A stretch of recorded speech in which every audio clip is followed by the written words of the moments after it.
almost 79 euro cents and 64 pence sterling. Well, for more on finance, we're joined by Rod North, who's the Executive Director of Bourse Communications. Good morning. Good morning. Now, are you tipping an interest rate cut of 25 basis points or 50 basis points? Well, it's how you rationalise that, because what we've seen in the course of the last 5 months since the Reserve Bank dropped the rate back in December by 25 basis points to put our cash rate at 4.25%, we've actually seen the banks increase the cash rate between 10 and 12%, between 10 and 12 basis points, their mortgage rates. So in effect, if there is a decrease today of 25 basis points and the banks only pass on a small portion of that, whether it's 10 or 15 basis points, it probably will have no effect, because we've already seen the banks put up the cash rate.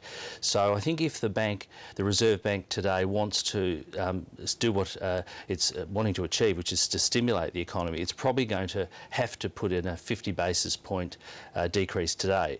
Now, if it's only 25, it may not stimulate the economy and have the effect that perhaps it wants to, because the banks may not follow suit. So we're talking about the monetary policy howitzer here.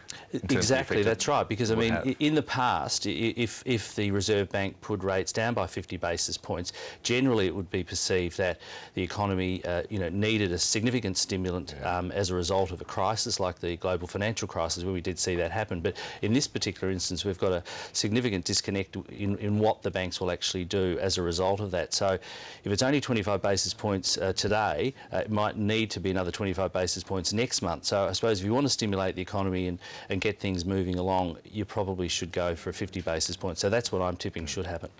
And is that also because if they look at the data, things like new home sales have fallen significantly? Well, that's part of it, and I mean, that was, I suppose, one of the biggest drops we've seen in a decade, of 9.4% on new home sales, but that really also comes off the back of the inflation data which came out, and one of the key determinants for why the Reserve Bank is going to react favourably towards putting rates down was because that inflation data that came out for the quarter. It really shows that inflation in Australia is benign, and some unofficial data that's out again, that reflects the current month, is also showing that inflation is benign. So that's a significant reason why rates should come off from the current level of 4.25%, down to probably around 3.75%. Okay, how do you reckon the share market will go today? It was fairly flat on Wall Street overnight. Pretty flat on Wall Street, but I think the market's really waiting for sort of key US data coming out at the end of the week, and also Chinese manufacturing figures and so forth. So I think today's market will largely be determined by what happens at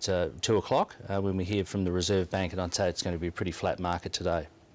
Rod North, we'll watch and wait. We certainly will. Coming up on ABC News Breakfast this morning. Rising from the ashes, a new building on the World Trade Center site